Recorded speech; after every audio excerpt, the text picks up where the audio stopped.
벨베톤 호수에서 첫 번째 시체가 발견되었을 땐 마을 전체에 전염병이 퍼진 것 같은 기분이 들었다.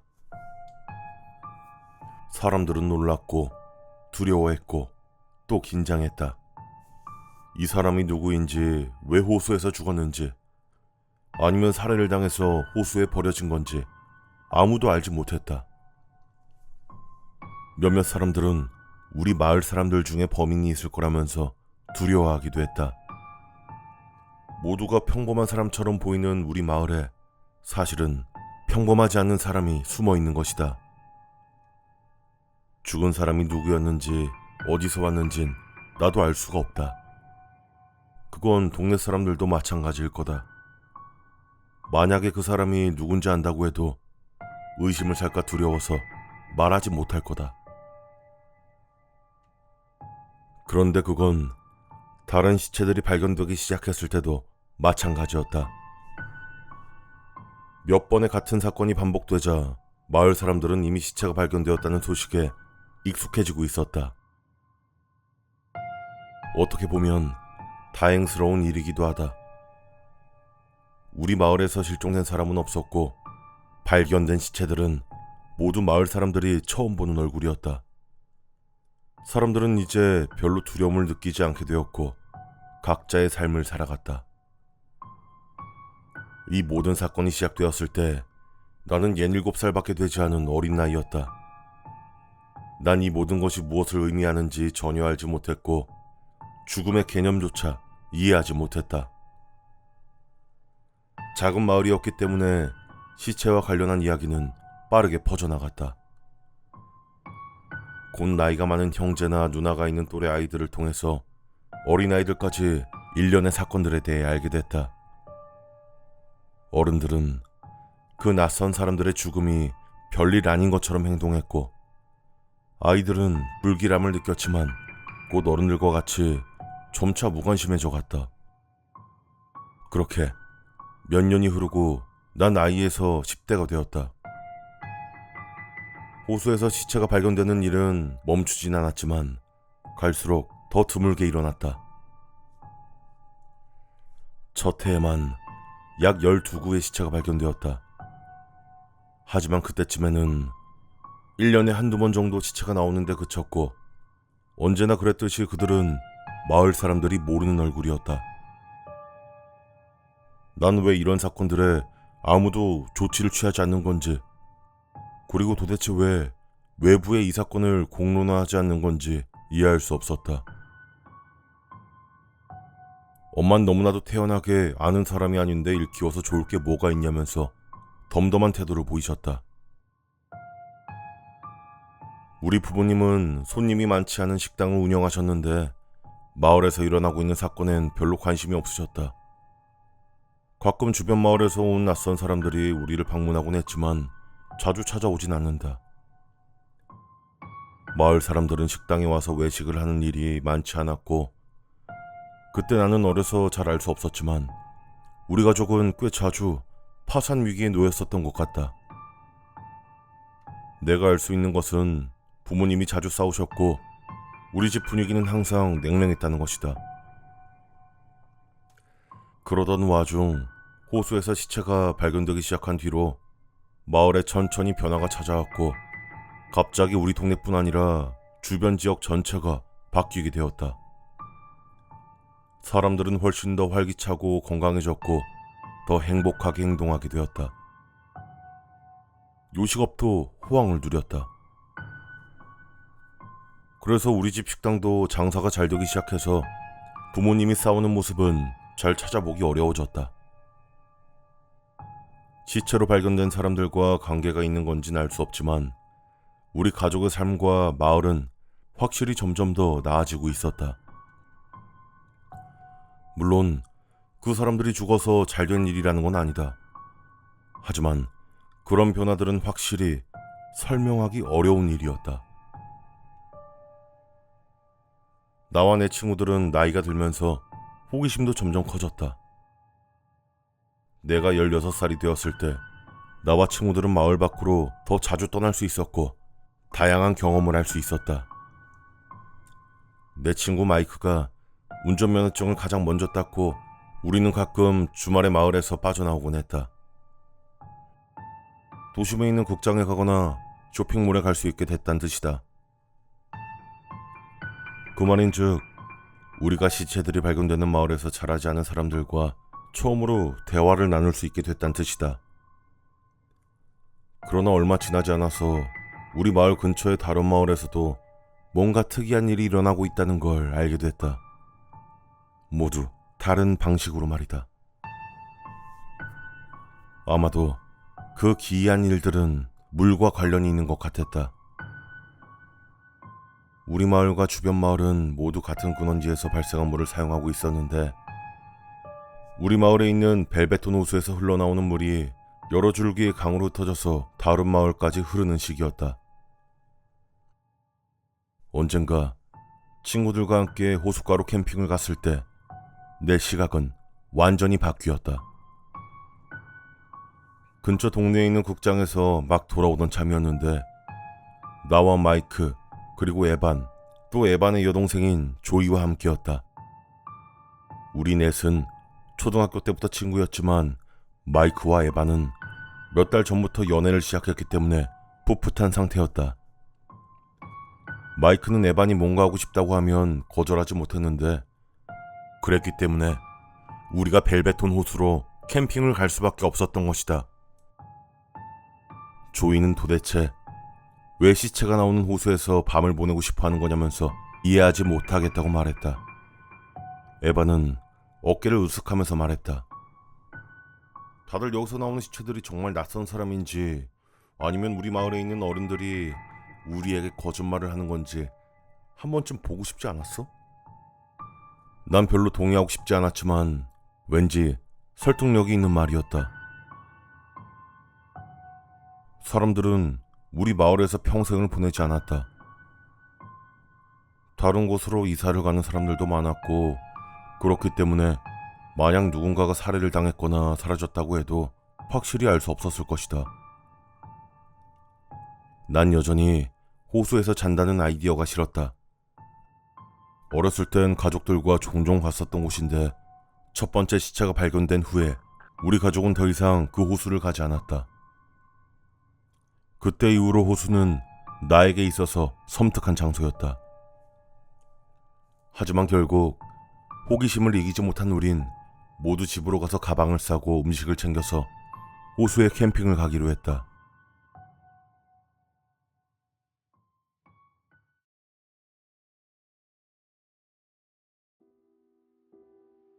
내가 배낭과 침낭을 챙겨서 나올 때 이웃인 존스 씨와 마주쳤다. 마커스 존스 아저씨는 오랫동안 우리 옆집에 살았다. 그의 아내 산드라와 코커스 파니엘 버디와 함께 존스 아저씨는 내가 어렸을 때 아빠와 함께 나무집을 지어주기도 했었고 나를 어릴 때부터 귀여워해 주셨던 친절한 아저씨였다. 어디 여행 가니? 정원 가위를 들고 나무를 손질하고 있었던 아저씨가 나를 보고 인사하면서 말했다. 존스 아저씨는 우리 마을에서 실력이 가장 좋은 정원사였다. 그리고 우리 마을에서 가장 훌륭한 앞마당을 자랑했다. 아저씨는 항상 잔디를 깎고 난 뒤에 잔디밭의 일부에 녹색 매니큐어를 칠했다. 이상한 광경일 수도 있지만 존스 아저씨는 예전부터 항상 그래왔었기 때문에 난 익숙했다. 아마 아저씨한테 그런 특이한 습관이 생긴 것도 호수에서 시체가 발견되기 시작한 뒤일 거다. 아저씨 이외에도 몇몇 사람들에게 뭔가 이상한 변화가 생기긴 했다. 네. 호수에서 친구들이랑 캠핑하기로 했어요. 난 솔직하게 말했다. 우리 부모님은 식당 일로 항상 바쁘셨기 때문에 존스 아저씨가 종종 아빠 노릇을 했었다. 난 진심으로 존스 아저씨가 나를 말려주길 바랬다. 너희들은 시체가 보고 싶은 거지? 내 말 맞지? 아저씨는 웃으면서 말했다. 마이크가 어느새 우리 집 앞에 차를 세우고 나를 불렀다. 난 아저씨에게 얼른 인사를 하고 마이크의 차로 향했다. 존스 아저씨는 미소를 지으면서 말했다.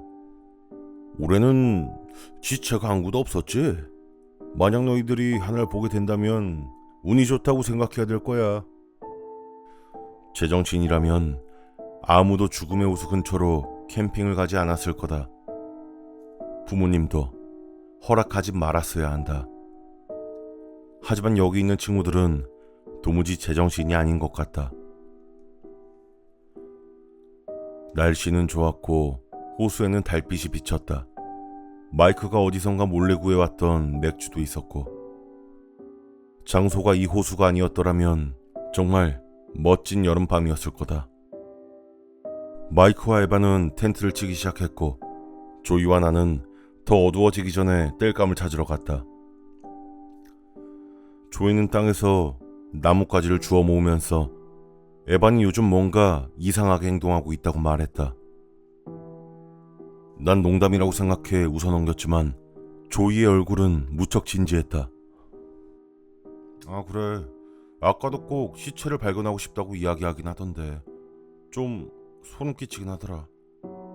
난 조이에게 말했고 조이는 고개를 끄덕였다. 그때였다. 비명소리가 들려왔다. 마이크에게서 들려오는 두려움의 비명소리가.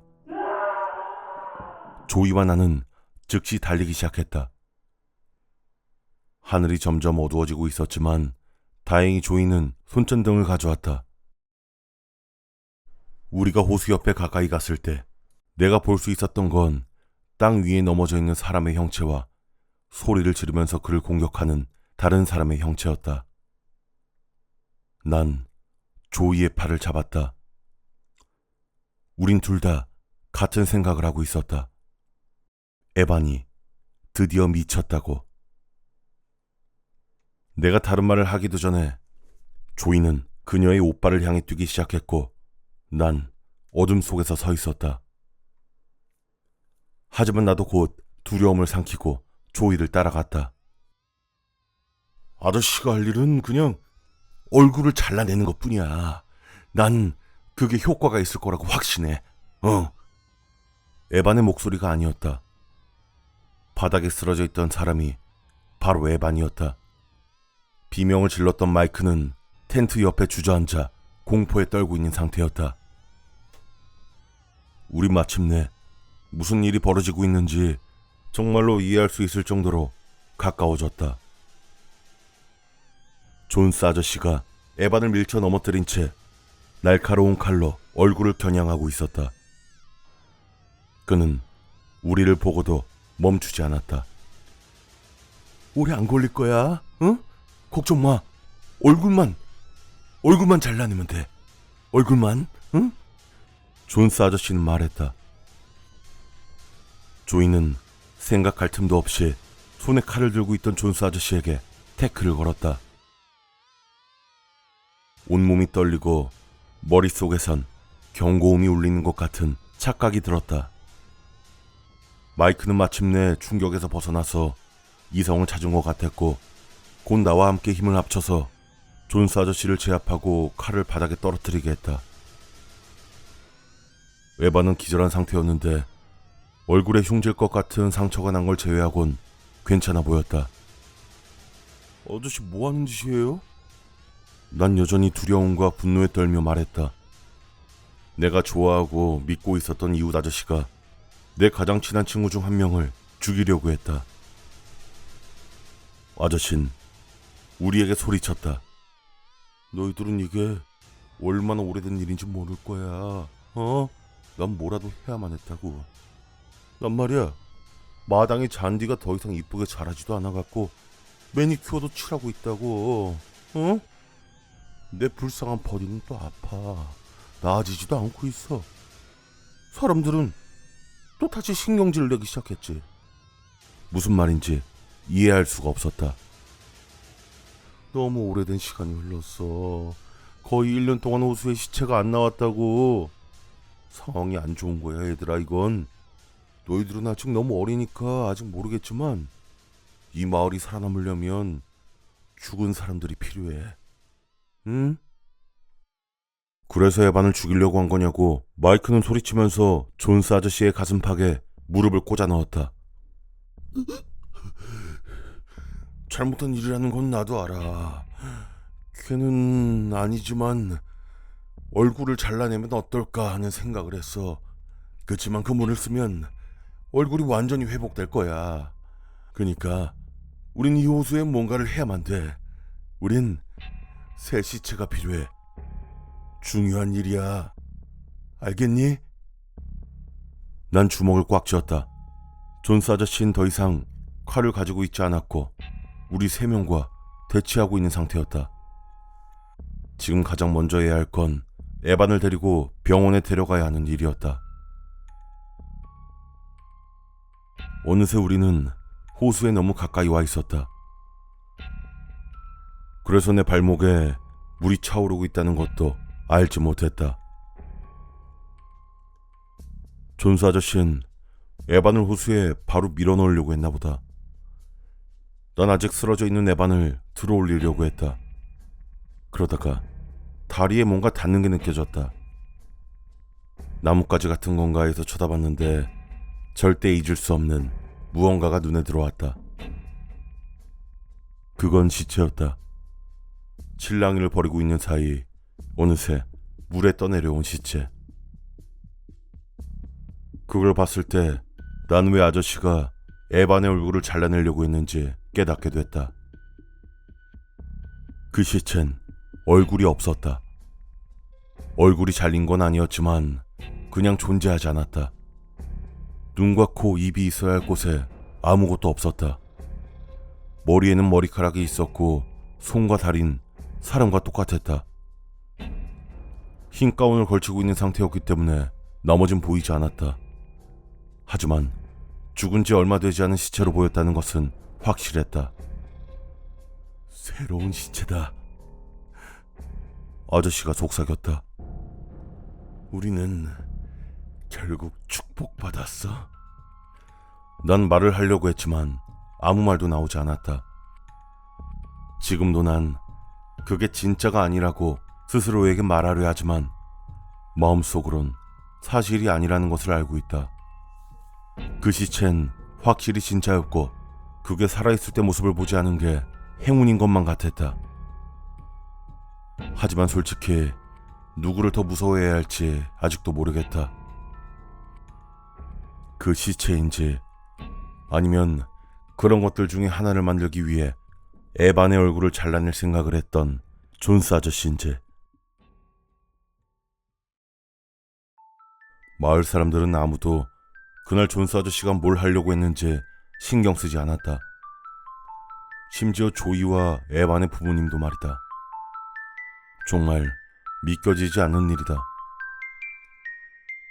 그들은 모두 존스 씨가 해야 될 일을 했고 그의 영웅적인 행동이 마침내 새로운 시체를 나타나게 했다고 생각했다. 어른들은 알고 있었다. 호수의 시체들이 인간의 것이 아니라는 것을 알고 있었다. 그래서 그들은 두려워하지 않았던 것이다. 이 마을 사람들은 평범하지 않았다. 난 아직도 시체들이 누구 것인지 왜 얼굴이 없는지 모르겠다. 내가 아는 건 우리 마을, 특히 그 호수가 얼굴 없는 사람들의 시체를 내보내기 시작한 이후로 이 마을의 삶이 훨씬 나아졌다는 것이다. 아마도 일종의 대가를 지불하고 풍족한 삶을 얻은 건지도 모른다. 그 호수엔 뭔가가 있다. 그리고 그 무언가는 우리 마을과 주변 마을 사람들이 뭔가 특이한 행동을 하도록 만든다. 우리 마을에는 그나마 덜한 편이지만 옆 마을은 살인을 즐긴다. 나는 성인이 되고 나서 우리 마을을 떠났기 때문에 주변에서 이런저런 이야기를 들을 수 있었다. 이야기를 들어보니 우리 마을은 호수 덕분에 행운을 본 편에 속한다. 하지만 나는 절대로 우리 마을에 돌아가고 싶지 않다. 결국 나는 이곳저곳을 돌다가 고향에서 멀리 떨어지지 않은 마을에 자리를 잡았다. 다시는 내가 살던 마을로 돌아가고 싶진 않다. 하지만 영원히 마을로부터 먼 곳으로 떨어져 살 수 없다는 걸 알게 됐다. 내 몸은 그 호수의 물을 갈망한다.